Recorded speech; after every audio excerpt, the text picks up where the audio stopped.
Baik, pada video kali ini kita akan membahas mengenai angkatan pujangga baru.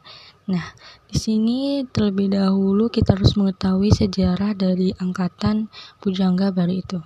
Jadi, pujangga baru ini dilatar belakangi semangat persatuan yang hidup dalam masyarakat Indonesia. Semangat ini dipelopori oleh kaum muda yang pada tanggal 28 Oktober 1928 telah mencetuskan Sumpah Pemuda. Nah, pujangga baru ini adalah salah satu gerakan dalam bidang kebudayaan yang di dalamnya mencakup sastra. Selain pujangga baru, banyak media-media yang dimanfaatkan oleh para sastrawan untuk mengekspresikan idenya. Nah, media-media ini antara lain timbul dari Panji Pustaka. Keduanya memiliki rubrik khusus sastra. Pujangga Baru adalah satu-satunya majalah yang memuat karya sastra secara khusus pada waktu itu. Majalah Pujangga Baru ini bertujuan untuk membawa atau menyebarkan semangat baru dalam lapangan kesusastraan, kesenian, kebudayaan, dan sosial yang tujuan akhirnya adalah terbentuknya persatuan bangsa. Pujangga baru ini dengan latar belakangnya yang tidak diragukan memiliki karakteristik yang khusus. Karakter khusus ini berbeda dari angkatan Balai Pustaka yang merupakan angkatan sependahulunya. Nah, karena karakteristik ini, pujangga baru dapat dimasukkan dalam periode tersendiri dalam sejarah sastra Indonesia. Karena lahir pada tahun 30-an, angkatan ini juga disebut Angkatan 30-an. Sebagai sebuah gerakan baru pada waktu itu, perbedaan karakteristik pasti dilatar belakangi oleh sejarah sebelumnya. Jika dirunut, pujangga baru dipengaruhi setidaknya 4 negeri, yaitu Belanda, India, Parsi, dan Jawa. Selanjutnya, kita akan coba menganalisis novel Dian yang Tak Kunjung Padam karya Sultan Takdir Ali Syahbana dengan menggunakan pendekatan objektif. Nah, jadi pendekatan objektif ini merupakan suatu pendekatan yang hanya menyelidiki karya sastra itu sendiri tanpa menghubungkan dengan hal-hal di luar karya sastra. Kritik objektif mendekati karya sastra sebagai sesuatu yang berdiri bebas dari penyair, audiens, dan dunia yang mengelilinginya.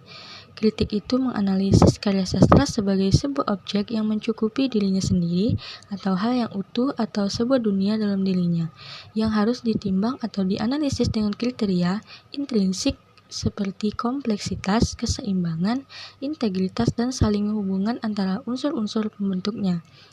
Dalam artian, pendekatan objektif ini sama halnya dengan menganalisis unsur-unsur intrinsik dalam suatu novel. Nah, sebelum kita menganalisis novel ini, tentu kita harus mengetahui dulu biografi Sultan Takdir Ali Syahbana tersendiri.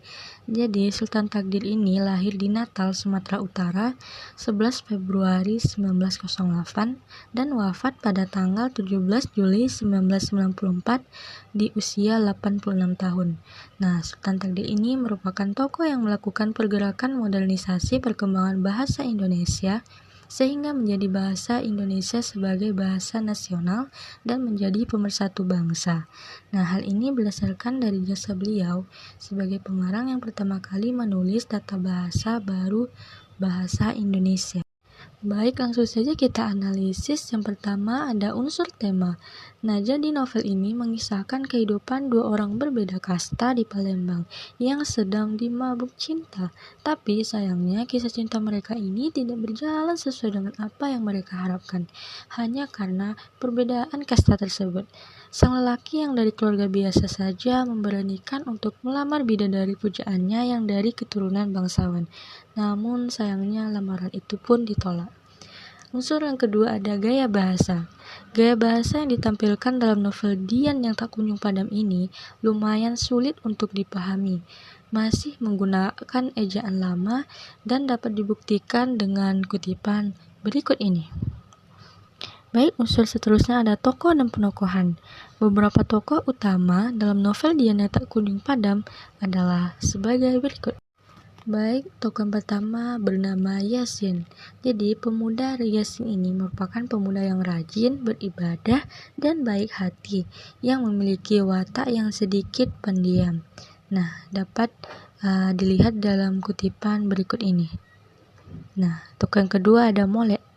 Walaupun ia dilahirkan dari keluarga yang kaya raya dan dari keturunan bangsawan, tetapi Molek tidak pernah menjadi angkuh dan ia juga tidak pernah membeda-bedakan orang berdasarkan harta dan keturunan.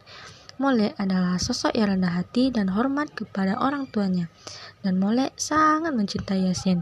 Nah, dapat dilihat dalam kutipan berikut ini. Nah, unsur seterusnya ada latar. Adapun latar yang digunakan novel ini salah satunya yaitu latar tempat di mana cerita dalam novel ini mengambil tempat di daerah Palembang seperti Sungai Musi, Sungai Ogan, dan lain sebagainya. Dapat dilihat dalam kutipan berikut.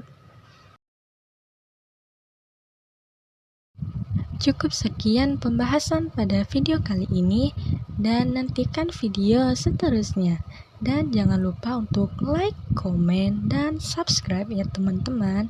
Bye-bye. Assalamualaikum warahmatullahi wabarakatuh. Thanks for watching. Please subscribe.